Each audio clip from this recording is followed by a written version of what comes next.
Welcome back to Keep It Real Boxing. This is Cypherbox. Just want to do a quick video on Rigondeaux and his injury from Saturday night.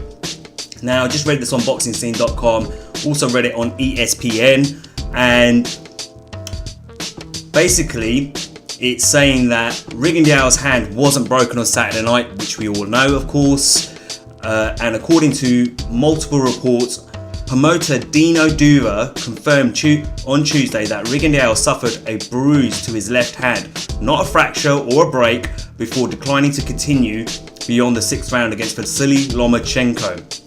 Okay, Duva works for Jay-Z's Rock Nation Sports, which co-promotes Rigondeaux.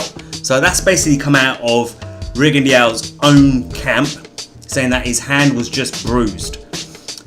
Again, like I said, it wasn't a serious injury, yeah? So I didn't believe the injury. I still don't know whether I really believe that, because they might be saying they can't put a cast on it or anything like that to make it look like he was injured, like seriously broken or fractured. So they're saying it's a bruise. Could be the case that they're saying. I'm not saying they are.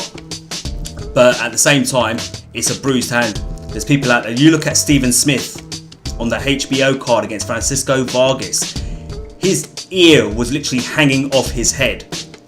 If you saw that fight, you would know what I'm on about. His ear was hanging off. It got literally torn off in that fight. It was hanging. They had to stop the fight in the 9th round with like a minute and a half to go. And he was still saying, no, I'm good to go. Let's keep fighting. Yeah. This is a guy with his ear hanging off saying that he's still ready to go. Let's keep fighting. And the ref and the doctor said, no, you're not fighting. Which is true, that it was the right decision to make, but he himself as a fighter still wanted to carry on. People, fighters fight with broken hands. Lomachenko's just recently come out saying that I've fought with a broken hand or a fractured hand, he said. But if you want it bad enough, you'll do whatever it takes to get your win and get the victory on the night. You'll fight through injuries. Loads of other fighters have said the same thing. They fought with broken jaws, etc. Perforated eardrums.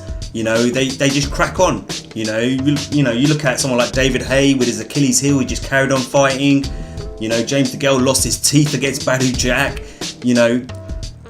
This doesn't stop people. So this was a very minor injury, which he could have kept on fighting. So if this is the case that his hand was it sustained a bruise, a minor injury, still no excuse to quit. We know why he quit. The reason he quit was simply because, he lacked heart. Lomachenko was all over him. He couldn't counter anything Lomachenko was doing. He was just too good for him. So he hung up he gave it up and he quit. End of the day, that's all I wanted to do with this video, was just give you a bit of an update, obviously, because I know people are going to start jumping on this. But let's be honest, it was a bruised hand. If anything, at worst, if there was an injury, that's what they're telling. That's what his own camp are saying. It was a bruised hand. So you make of it what you will. I'll leave the rest up to you guys. Leave a comment. Let me know what you think. Personally, I don't believe it. Still, I think there's a possible chance that they could be making that up just to kind of give him a bit of dignity, or give him a bit of reason as to justification as to why he gave up the fight. But there's still no justification to it. You know it, I know it. But like I said, leave a comment, like, share and subscribe. And as always, guys, this is Cypherbox reminding you to keep it real.